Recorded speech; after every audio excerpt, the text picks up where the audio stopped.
Ya teman-teman, kita bertemu lagi di acara Renungan Sebutir Debu. Pada kesempatan ini saya ingin mengajak teman-teman memikirkan bagaimana caranya kita bisa masuk surga secara gampang dan pasti masuk surga. Ya, sepertinya hal ini tidak rasional dan tidak masuk akal. Orang-orang di luar sana bingung, masuk surga harus bagaimana? Harus puasa kah tiap hari? Harus semedi kah? Harus berbuat baik, berbuat amal? Apakah itu yang membawa kita masuk surga?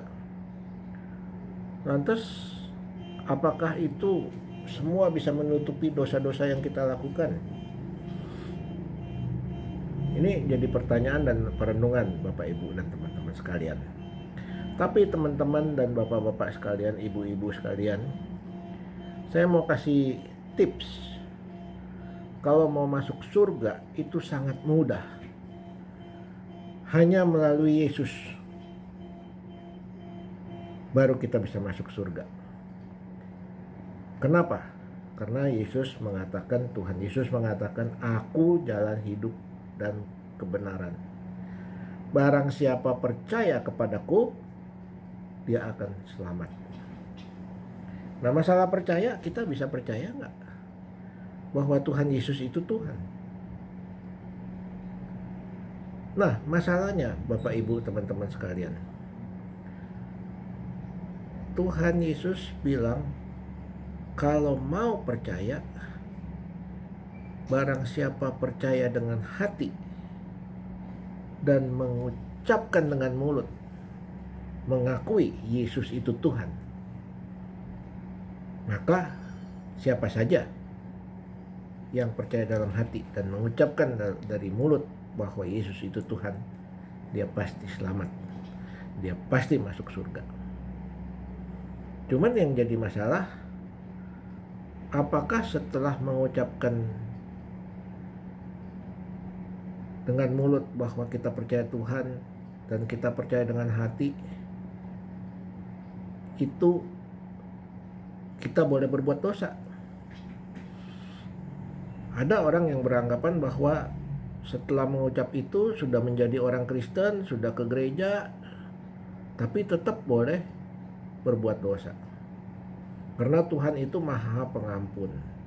Dan ada yang juga menganggap ada teori pembenaran yang mengatakan, oh kita daging, kita terdiri dari daging dan darah yang lemah dan penuh dosa. Nggak mungkin kita bisa sempurna suci. Benar, nggak mungkin kita suci. Tapi ada Tuhan yang mau mengampuni dosa kita. Tapi jangan kemudahan ini disalahgunakan oleh kita. Ibaratnya orang dunia mengatakan dikasih hati mau ampla. Ya. Udah dikasih pengampunan dosa, tapi mau berbuat dosa lagi.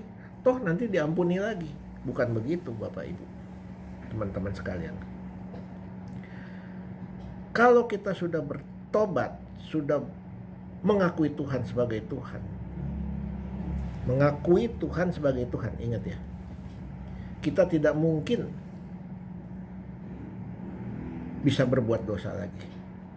Apalagi kita sudah mengenal bahwa Tuhan itu Tuhan. Bukan sekedar tahu ya Bapak Ibu. Seperti kita tahu Pak Jokowi Presiden Republik Indonesia. Tapi belum tentu kita mengenal. Kita tidak tahu karakternya, sifatnya, makanan kesukaannya, bagaimana. Dalam-dalamnya kan kita nggak tahu. Demikian juga pada Tuhan. Kalau kita tahu Tuhan itu Tuhan, Yesus itu Tuhan, ya oke. Tapi apakah kita sudah bertemu secara pribadi, sudah sering ngobrol secara pribadi, minta pendapat Tuhan, bertukar pikiran dengan Tuhan, sudah mengalami pertemanan dengan Tuhan? Kalau kita sudah berteman sama Tuhan, tidak mungkin seorang sahabat atau seorang teman menyakiti hati temannya. Bener gak? Nggak mungkin seorang yang kenal Tuhan mau menyakiti hati Tuhan dengan berbuat dosa. Nah, inilah yang patut kita pikirkan. Jadi kita takut akan Tuhan bukannya berarti kita takut sama Tuhan karena Tuhan galak, bukan. Karena kita mengasihi Tuhan, kita takut menyakiti hati Tuhan kalau kita berbuat dosa. Makanya kita jadi berusaha semaksimal mungkin tidak untuk berbuat dosa. Nah, ini Bapak Ibu yang harus kita terapkan. Kalau kita terapkan terus, pasti kita masuk surga. Saya pastikan, pasti masuk surga. Tapi iman harus sesuai dengan perbuatan. Kalau kita mengatakan kita beriman kepada Tuhan, tapi perbuatan kita masih asusila, perbuatan kita masih suka nipu, suka berbohong, suka berdosa, suka menyakiti hati orang, suka menghakimi, suka mendendam, membenci, dikuasai roh amarah, kita belum bisa masuk surga. Kenapa? Karena Tuhan adalah roh. Barang siapa menyembah aku harus menyembah dalam roh, kata Tuhan. Nah, menyembah dalam roh harus lepas dari kedagingan. Kedagingan yang tadi saya sebut, sifat-sifat daging. Suka marah, sombong, dendam, dengki, iri hati, suka menyakiti, suka menghina orang, suka menghakimi, suka mengadu domba, percabulan, perpecahan, segala macam. Perselingkuhan. Nah, itu Bapak Ibu. Jadi saya harap ini bisa menjadi renungan untuk kita semua sambil kita menantikan kedatangan Tuhan yang kedua kali. Kita tidak tahu kapan Tuhan datang. Terima kasih untuk saat ini yang Bapak Ibu sudah dengar renungan sebutir debu.